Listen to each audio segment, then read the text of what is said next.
Stokiometri. Oke, kita harus tahu dulu apa sih arti stokiometri.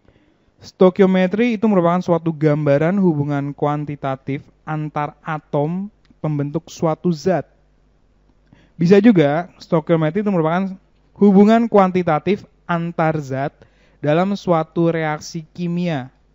Jadi kita bisa tahu hubungan kuantitatif zat-zat yang terlibat dalam suatu reaksi.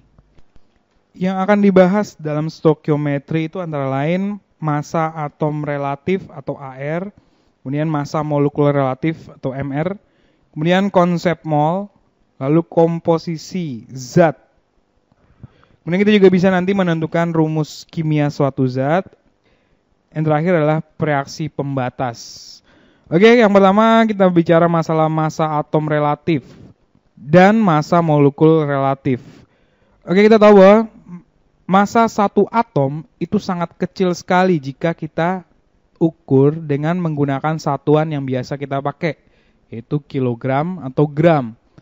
Nah, oleh sebab itu, untuk membuat lebih mudah, ya, maka nanti massa atom itu dikonversikan ke dalam satuan massa atom atau SMA, di mana satu SMA itu merupakan 1/12 dari massa atom C12, gitu ya.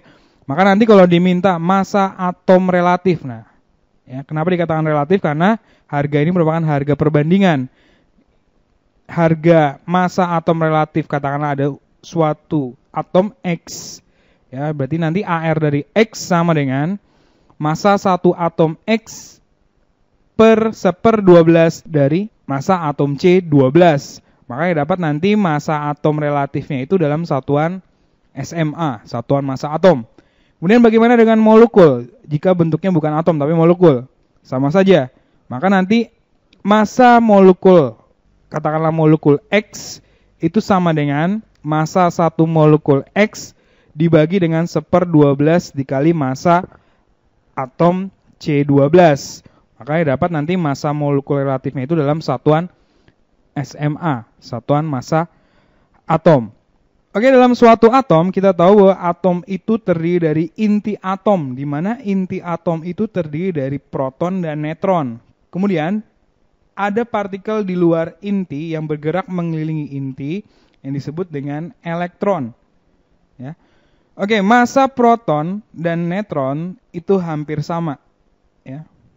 Kemudian massa elektron jika dibandingkan dengan massa proton atau neutron itu jauh sangat kecil sekali, ya. Makanya nanti massa dari elektron itu dalam suatu atom sering diabaikan. Kenapa? Karena massanya sangat kecil dibandingkan proton atau neutron. Nah, dalam suatu atom, di dalam inti atom itu, ya, itu terjadi pemusatan massa. Jadi massa suatu atom itu terpusat di inti, ya. Nah, karena inti itu berisi proton dan neutron, maka dipastikan massa atom itu merupakan penjumlahan dari massa proton ditambah massa neutron. Gitu ya. Oke. Massa proton kita tahu itu besarnya sama dengan massa neutron. Ya, jadi massa satu proton dan massa satu neutron dinotasikan dengan 1 SMA. 1 SMA itu identik dengan massa proton atau bisa juga massa neutron. Nah, biasanya untuk gampangnya, massa suatu atom itu merupakan jumlah proton ditambah dengan jumlah neutron. Maka dapat nanti massa atom itu dalam satuan massa atom atau SMA. Nah, massa atom ini biasa sering disebut dengan nomor massa. Ya, jadi nomor massa itu menunjukkan massa suatu atom. Dalam satuannya adalah SMA atau satuan massa atom.